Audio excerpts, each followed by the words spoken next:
So, welcome to all and thank you for joining our Be Women Weekly Dialogues this week. This webinar will last around 50 minutes and the first few minutes we'll share about what is Be Women Network. We then will do a brief introduction to our speaker today, that is Delfina Zagarzazu, and she leader for B Lab Europe on Cities Can Be and Ciudades Más B. And she will talk about this amazing subject, that is how she's mobilizing cities to really create deep sustainability changes. Following the webinar, as we always do, we'll have some time to share for the ones who are in line and introduce ourselves and continue this amazing dialogue. Okay, let's get started. So I'm Laura Jaduru-Koch, passionate about B Corp movement for more than 10 years since my company, Bodegas Dolium in Argentina, was certified. I'm an impact investor and corporate lawyer licensed in Argentina and in the state of New York. So what is Be Bueno, Mujeres B, Mujeres B? We are a global network of women entrepreneurs that advocate for inclusive, regenerative, and triple bottom line economies. When we say triple bottom line, we mean win-win economies where we value what is most important, that is balancing purpose and profits in businesses. See, our network focuses on two of the burning issues of our time, that is gender equality and climate change. And we collaborate with hundreds of women worldwide, of business women, with the conviction to leave behind economies of win and losers, to advance businesses that focus on values, that are collaboration, care, respect, that many people describe as feminine values, but come from our right brain values. So what do? We raise awareness, like webinars like this one, networking, promote good sustainability practice, and develop collaborative initiatives that are amazing. I'd love to share with you later. So each year, what is it that differentiates us from all the other network of women is that each year we define very specific goals that we will measure. Because whatever you measure, you get done. And also whatever you measure, you can change. So this year we have chosen to measure ourselves with a business tool management called the B Impact Assessment, BIA, and we will support 3 companies, new companies, to go through the B Impact Assessment. As well, we will have a few other collaborative initiatives that are amazing.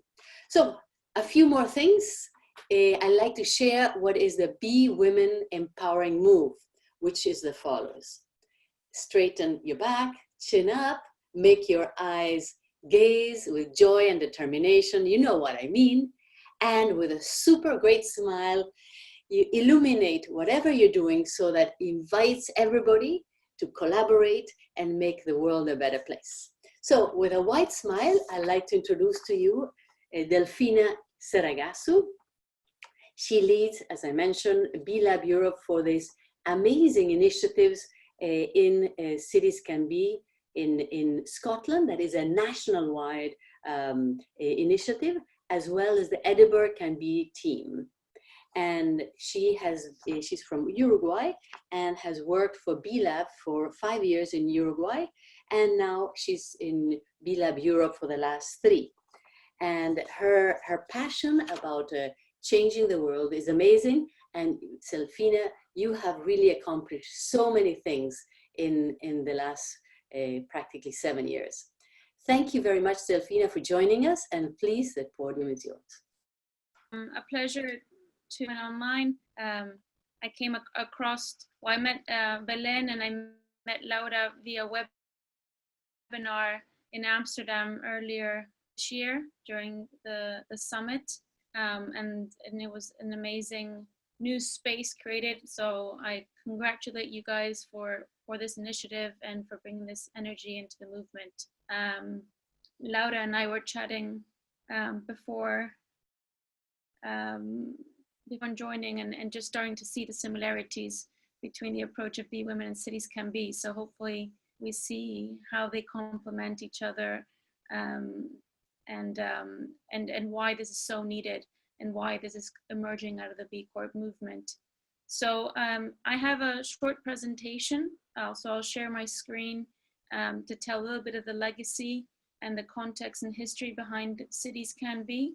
And I'll try to be brief to hopefully open it up to questions, which usually is the most interesting part. So I'm gonna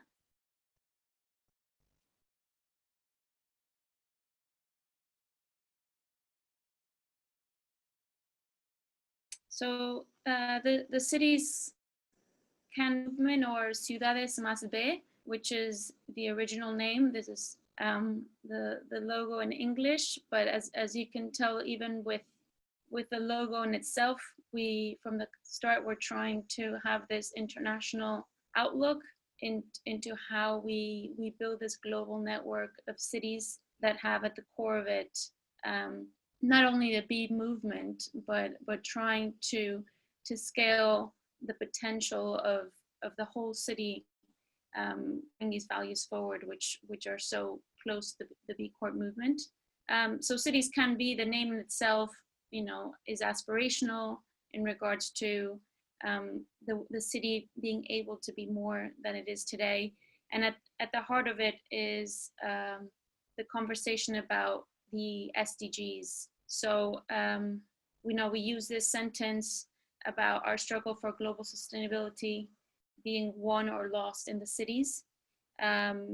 So I currently work for a national program. It's called Scotland Can Be, and what we've learned through Scotland Can Be is that when we kicked it off last year with the Scottish government, we knew very quickly that we would most likely evolve into a local approach into cities, because we knew that that's where you get the sense of belonging and commitment from the city. So we're very keen on using the city as our boundary to get citizens to action, and using the 2030 SDG deadline. The vision is to turn every neighbor, person, or organization into a stakeholder of the future of its own city. So that is the mission of Cities.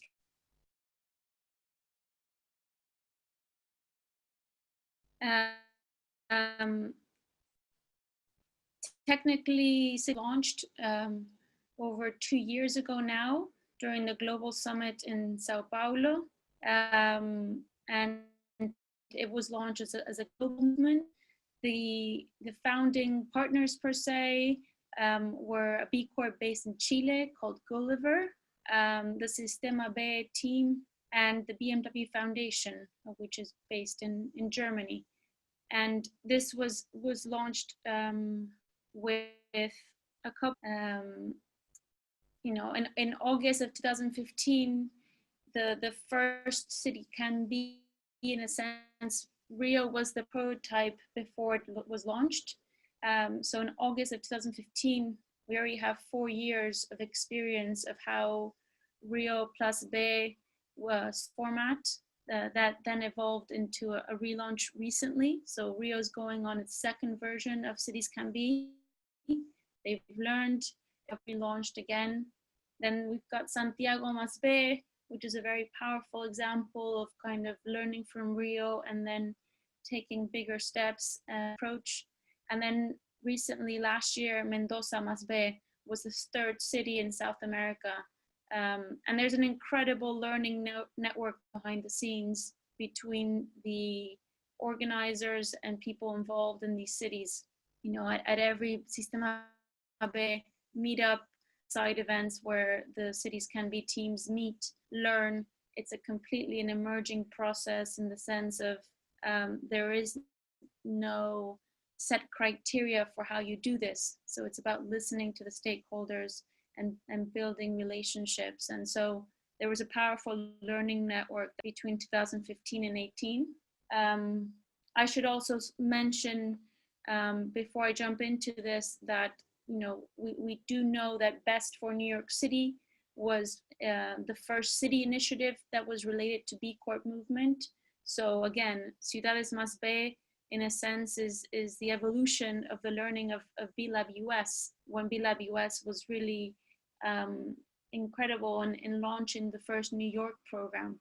If you know a little bit about the New York program, Cities Can Be is quite different in the sense that it's not awarding companies in the city for their performance, but it has a completely different approach. But in a sense, the Ciudades Más B was inspired inevitably by what was done in New York back in the early 2010-ish. So this slide here is our attempt to kind of tell a story about how you build a city can be.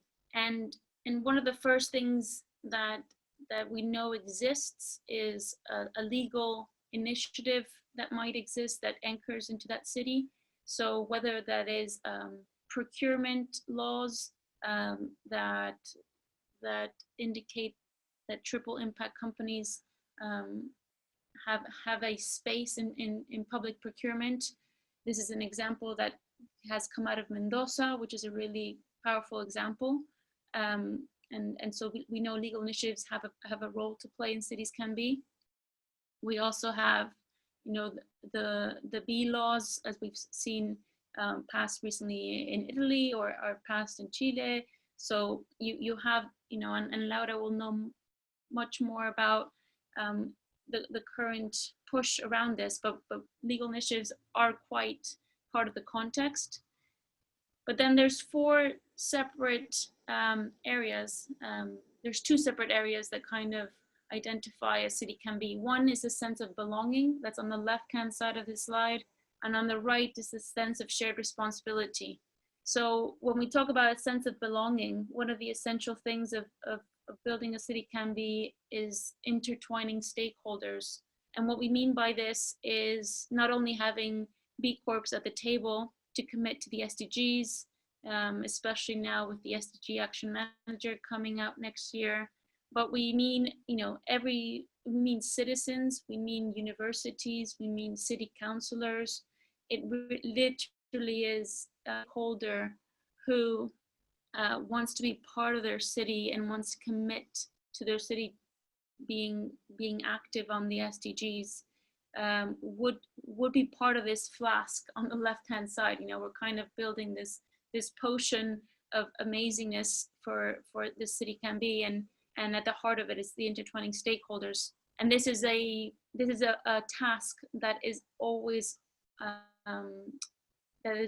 active. So you might have a project that's launched, and then 2 months later, you're intertwining more stakeholders. So it's a constant process to make sure that you're inclusive and open to new ideas and new actors that show up at the table. The next one that we have is, my screen is, cultivating shared purpose. So this is what is the vision of the city? What is it? Is it inequality? Is it climate change? Is it rebuilding a city that has different values? So cultivating a shared purpose with a very, very strong messaging about why people should galvanize behind this. The B women have a very clear shared purpose. People feel a sense of belonging around what B women are trying to do worldwide, and the same applies to Cities Can Be. So this will be something that is designed at a local level with those stakeholders and understanding what is their common agenda, what are their common values that they want to cultivate through this program. So once you have belonging in the city, the other half of this is the shared responsibility. So that's where the BIA tools and everything that B Corps have pushed for in the past 12 years would play a part in City Lab. So City Lab is bringing companies together in either for 4 to 8 months or for a one-day hackathon. And the idea is that people come in and companies come in together in the same room to measure their impact. And that leads around commitment. There's great examples and pictures of this being done in Mendoza. last year with massive success. In Santiago, they did a 6-month program, and it was really competitive for companies to be part of this. And obviously this is not only for B Corps, this is for any company in the city that understands their role.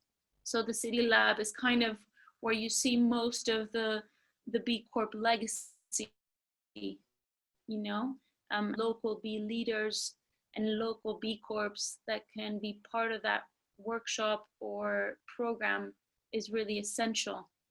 So thus start links between the B Labs and the cities can be is vital. And then the last one is these collective impact massive initiatives. What we mean by this is is just citywide campaigns. Santiago did an incredible campaign all over the city buses to build awareness for citizens on the SDGs. And these are strategic campaigns that again are decided by the stakeholders based on which SDG or which issue is of most importance to everyone. And these can take different shapes and forms. You could have 3 different programs running for 3 different SDGs, if that's what the city energy is pushing for. So this in itself, this canvas is the best representation of a city can be. If you have these 4 flasks, then there's a potential that you have citizens that feel a belonging and a responsibility to the city, but that are also given the space and the platforms and the networks to actually action and commit to something specific that will improve their city.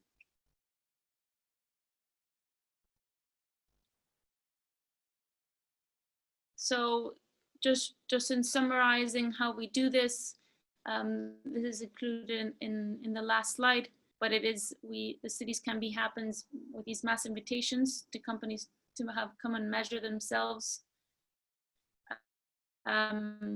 Usually it's about companies at a time, which can be traumatic sometimes if depending who those companies are at a city level, and really empowering and inspiring for the press and the media to see these different companies coming together. Innovation in public management, as mentioned at the beginning, and initiatives for citizens to be involved. The impact so far, to give you an idea of the programs that have been run, Mendoza in Argentina became the first city with legal ordinance by prompting sustainable providers. So the way that this came about was through City Can B stakeholders. Somebody that worked for the local government felt that he wanted to commit to the SDGs, and he became an entrepreneur within the local government and was able to push the work. So that shows you the power of belonging and the power of wanting to action at an individual level, but within a larger organization. And Mendoza is a great example of that being done. Mendoza also created Academia Mendoza Impacta. So this was bringing 9 universities to collaborate to bring awareness around the SDGs. So again, it's not, trying to have a non-competitive agenda and understanding the value of coming together within the industry. Santiago created Usa Tu Poder, which is a very beautiful campaign that had art at the center of it, and this was used in 25,000 bus cards. So the kind of bus card at the subway or the underground would have these arts with SDGs on them, bus stops, buses, billboards, and this was all done with the actors that joined in the meetings, being able to offer different spaces for free that where the messaging could cross the city. So again, a lot of goodwill from different stakeholders to make this happen because they felt that they needed to make the SDGs relevant to the citizens. Between the 3 cities, they've raised over $3 million to push SDGs agenda in those cities, and 50 companies have taken the assessment and 120 participated in these programs that we called City Labs.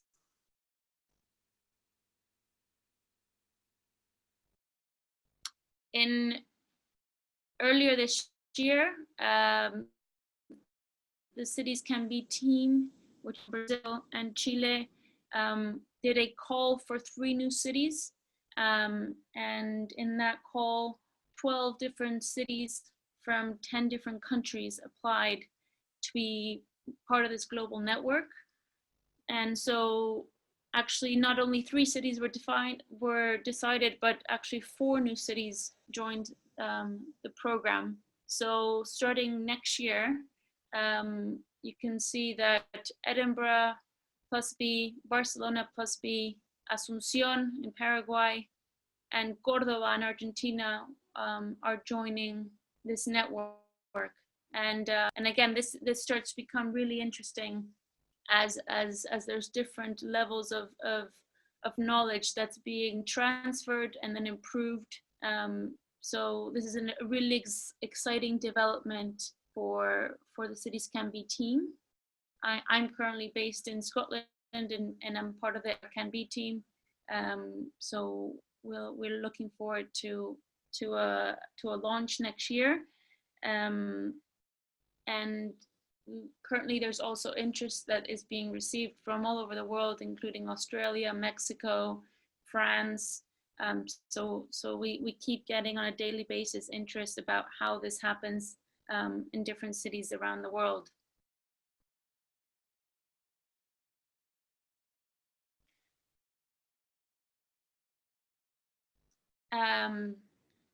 I'd love to now open it up for questions. I wanted to make that brief, but just to say that yeah, we're currently looking at the B Leaders program that is being developed here in Europe, which is kind of a multiplicadores B, which is those kind of really empowered change makers that are at a city level being ambassadors for not only B Corps, but the B movement. And there starts to be an overlap between these different movements of B leaders and B women that can play a part as individuals. So not only as companies.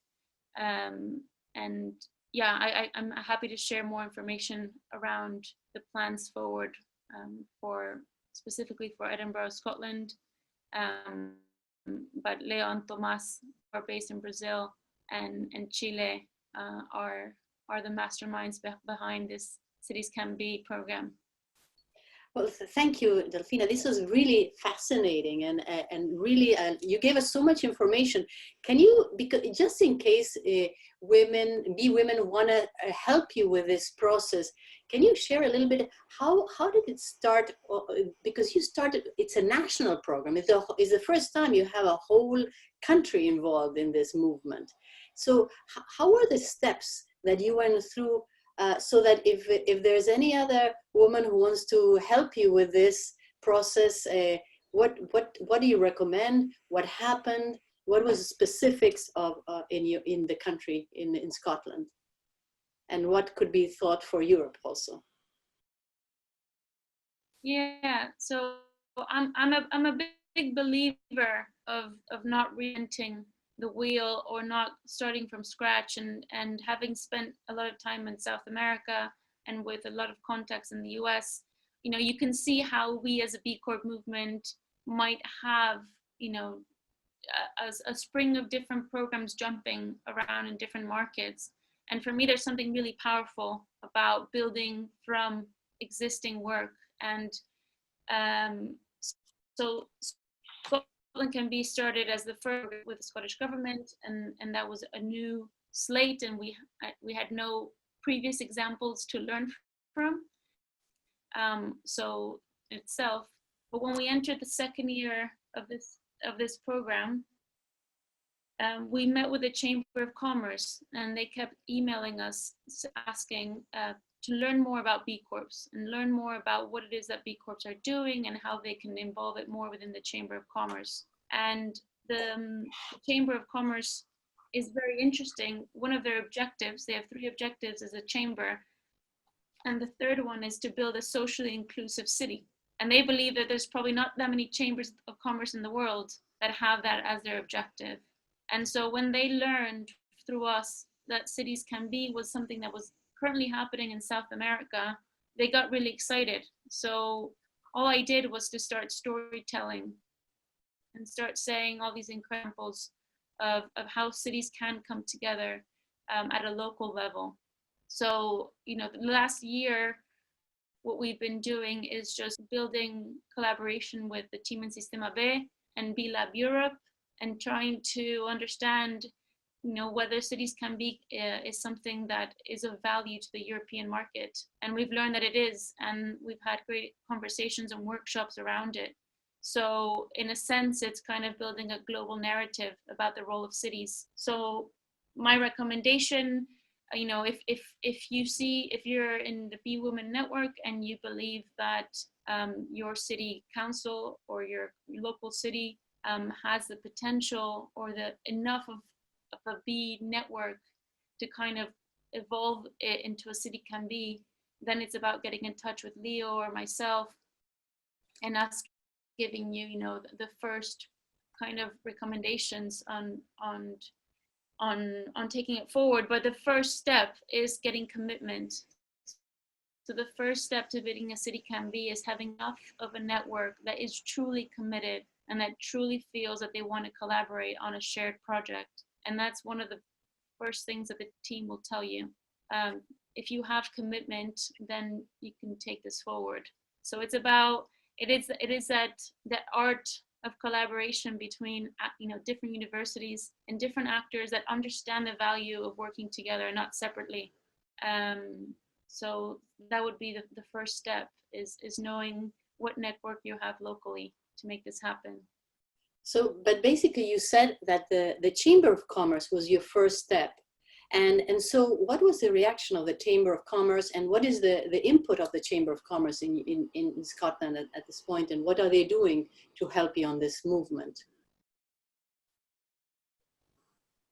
So the Chamber of Commerce is completely taking this on board. I mean, we are currently, it's a working group of about 7 to 8 people, and the Chamber is actually our lead organization. So when we applied to the call I mentioned, it was the Chamber of Commerce who is now responsible for taking forward, not responsible, but they are the lead organization for Edinburgh CAN B.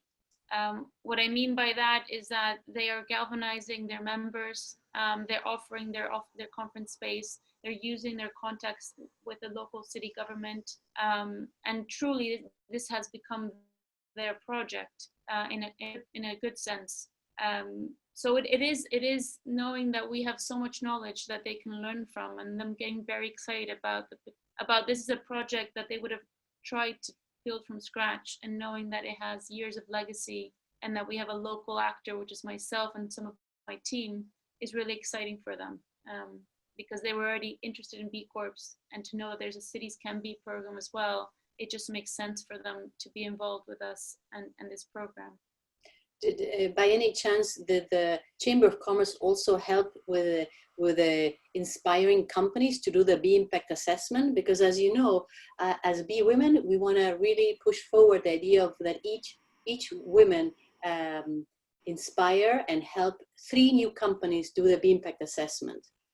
And so how did the Chamber of Commerce help you with this? If they did that, did they do courses, or what happened?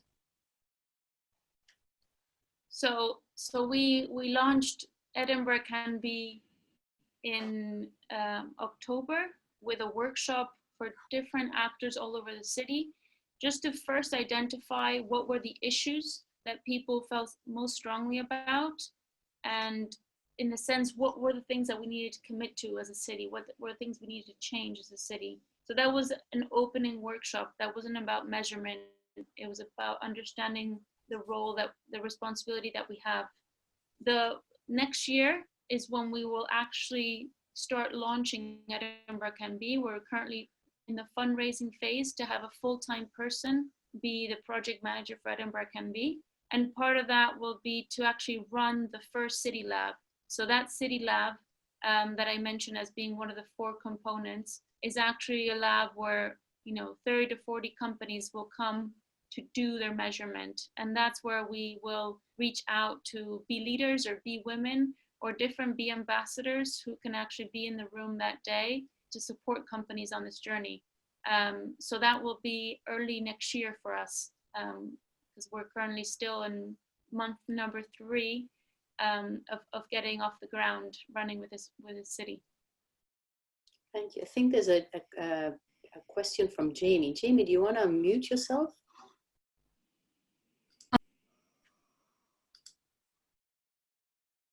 Jamie?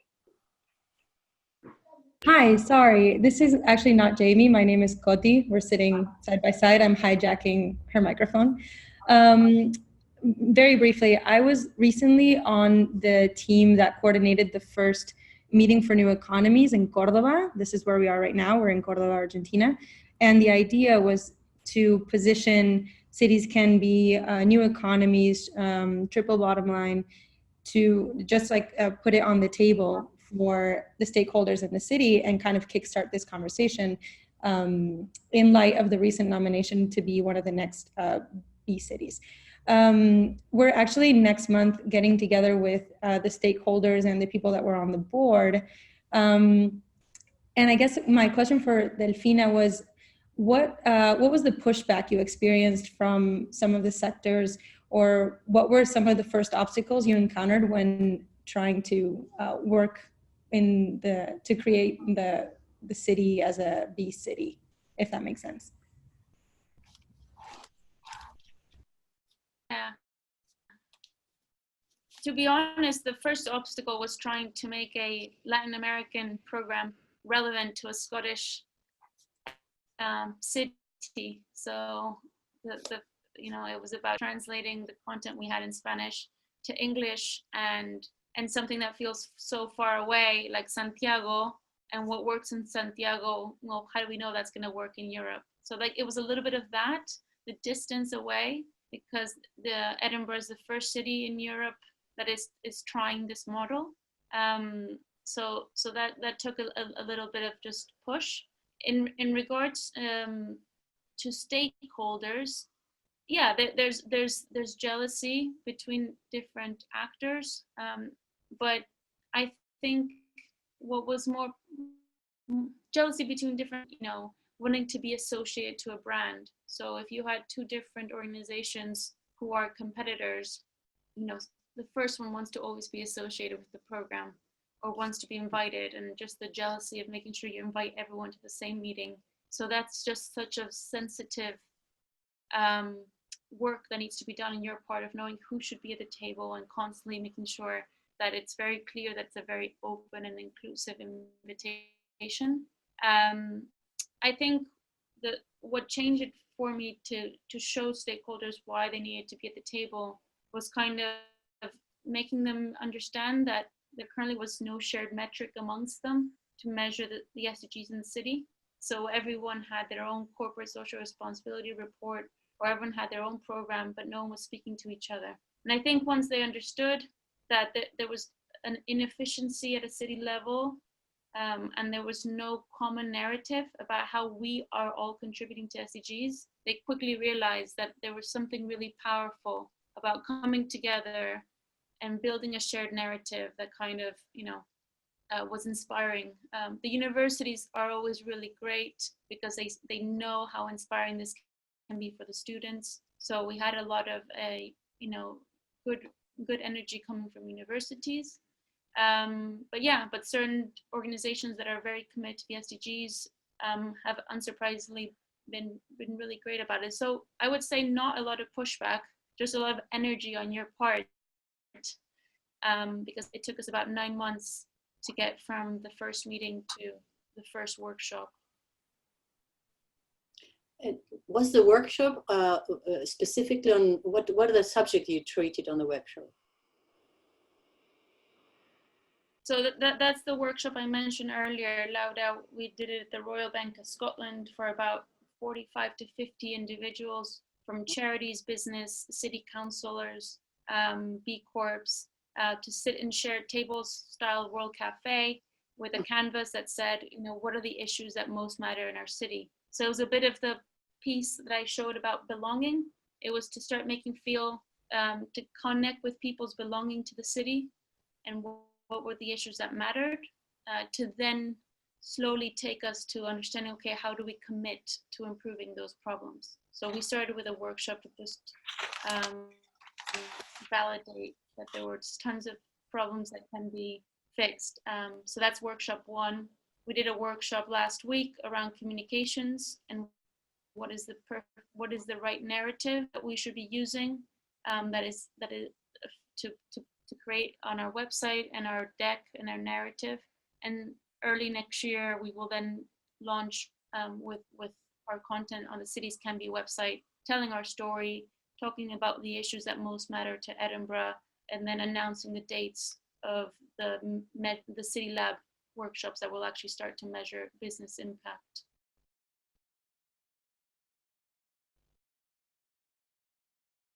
The other question we have here, is there any other cities? I thought if Milano, Florence, or other Italian cities were interested in doing this City Plus B, Can Be. Is there any cities that are seriously thinking about it?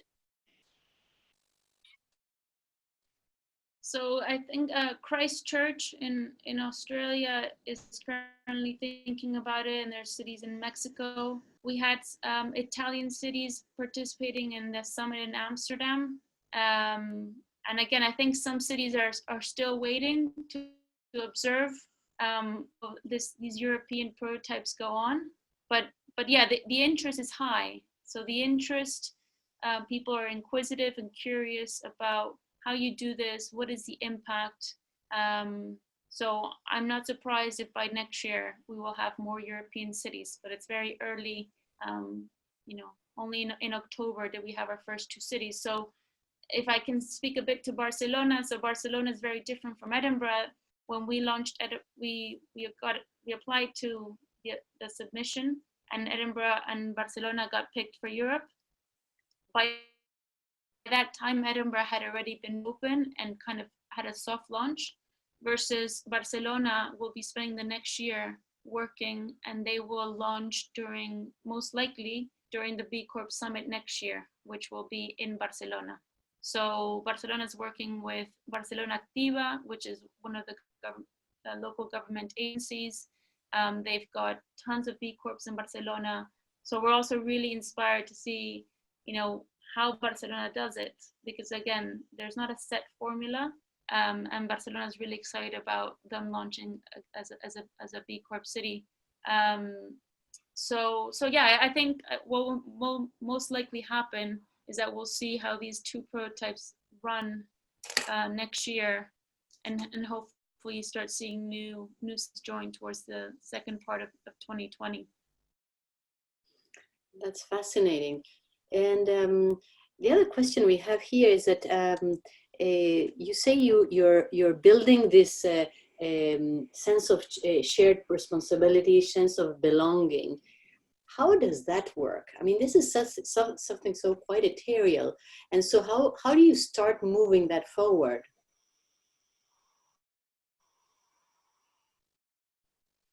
Yeah.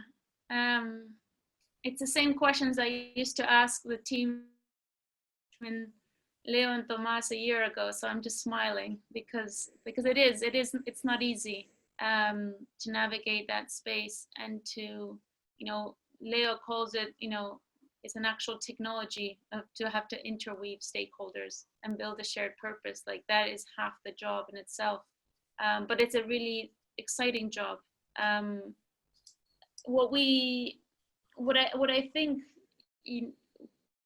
Last week, what we had was a facilitator. We just walked through kind of the common sense of belonging that people have. We've gone through many iterations, many meetings to identify what is the opportunity to working together, and what are the most issues that people want to. How do you get people to feel belonging to the city? And for example, in Edinburgh, what we realized is that a lot of people fall in love with the picture of the castle and what you see in tourist maps and what you see on websites. And Edinburgh has 21% of its children living in poverty.